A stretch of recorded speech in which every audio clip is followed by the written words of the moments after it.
ગુજરાતમાં સ્થાનિક સ્વરાજની ચૂંટણીનું બ્યુગલ ફૂંકાઈ ચૂક્યું છે। 11 એપ્રિલે ફોર્મ ભરાવાની અંતિમ તારીખ છે અને ભાજપ, કોંગ્રેસ, આમ આદમી પાર્ટી સહિતની પાર્ટીઓએ ઉમેદવારોની પસંદગી કરવા કવાયત તેજ કરી છે। કોંગ્રેસ દ્વારા પણ મોટાભાગની મહાનગરપાલિકાઓમાં સેન્સ પ્રક્રિયા છે તે પૂર્ણ કરી લેવામાં આવી છે।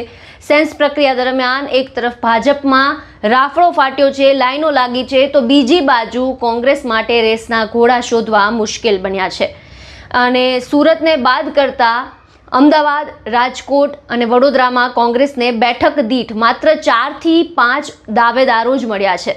અમદાવાદ મહાનગરપાલિકાના 48 વોર્ડની 192 બેઠક માટે કોંગ્રેસ દ્વારા સેન્સ પ્રક્રિયા છે તે પૂર્ણ કરી લેવામાં આવી છે। અમદાવાદ મનપાની ચૂંટણી લડવા એક તરફ ભાજપમાં દાવેદારોનો રાફડો ફાટ્યો છે, લાઈનો લાગી છે, તો બીજી બાજુ કોંગ્રેસને રેસના ઘોડા મળવા મુશ્કેલ બન્યા છે। 92 બેઠક માટે કોંગ્રેસમાંથી ફક્ત 602 કાર્યકર્તાઓએ દાવેદારી કરી છે।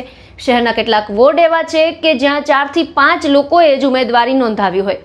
અમદાવાદ મ્યુનિસિપલ કોર્પોરેશન માટે 7 ઝોનમાં 602 જેટલા કાર્યકર્તાઓએ ચૂંટણી લડવા માટેની ઈચ્છા દર્શાવી છે।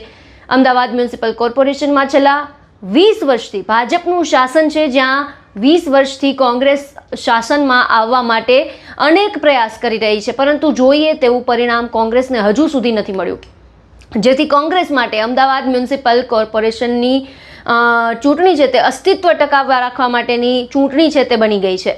છેલ્લા ઘણા સમયથી અમદાવાદ મ્યુનિસિપલ કોર્પોરેશનમાં ભાજપનું શાસન હોવાથી શહેર કોંગ્રેસનું સંગઠન ના બરાબર જોવા મળી રહ્યું છે, જેથી જમીની સ્તરે સંગઠનને ફરી બેઠું કરવાનું છે અને તેમજ રાહુલ ગાંધીએ ચૂંટણીમાં રેસના ઘોડા કોણ છે અને લગ્નના ઘોડા કોણ છે તે નક્કી કરીને પછી ઉમેદવારોને મેદાનમાં ઉતારવા માટે આદેશ કર્યો હતો, પરંતુ કદાચ કોંગ્રેસ માટે એવી સ્થિતિનું નિર્માણ થયું છે કે રેસના ઘોડા શોધવામાં પણ તેને ફાંફા પડી ગયા હોય।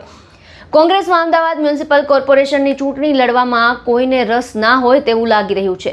કોંગ્રેસે 7 જેટલા ઝોન બનાવ્યા હતા, જ્યાં 2 નિરીક્ષક દ્વારા સેન્સ પ્રક્રિયા પણ હાથ ધરવામાં આવી હતી। ત્યારે અમદાવાદના 48 વોર્ડ છે, જ્યાં ચૂંટણી લડવા માટે કુલ 602 જેટલા કોંગ્રેસના કાર્યકર્તાઓએ ચૂંટણી લડવાની ઈચ્છા વ્યક્ત કરી છે। ત્યારે કેટલાક વોર્ડ તો ગણ્યા ગાંઠિયા લોકોએ જ બાયોડેટા આપીને ચૂંટણી લડવાની ઈચ્છા વ્યક્ત કરી છે।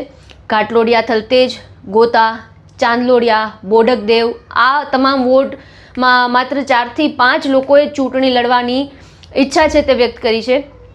અમદાવાદ સિવાય રાજ્યની જૂની અન્ય 5 મહાનગરપાલિકાઓ કે જ્યાં ચૂંટણી યોજાવાની છે, ત્યાં સુરત સિવાય ખૂબ ઓછા ઉમેદવારો છે તે સામે આવ્યા છે। અમદાવાદ મહાનગરપાલિકા છેલ્લા 2 દાયકાથી ભાજપનો દબદબો રહ્યો છે। છેલ્લી 2 ચૂંટણીની વાત કરીએ તો 2015માં પાટીદાર આંદોલન સમયે કોંગ્રેસને 48 બેઠક મળી હતી, પરંતુ 2021માં માત્ર 25 બેઠકથી આમ કોંગ્રેસને સંતોષ છે તે માનવો પડ્યો હતો, જ્યારે રાજકોટ મહાનગરપાલિકામાં 20 વર્ષથી અને સુરત, વડોદરા, ભાવનગર, જામનગરમાં 30 વર્ષથી કોંગ્રેસ છે તે સત્તાની બહાર છે।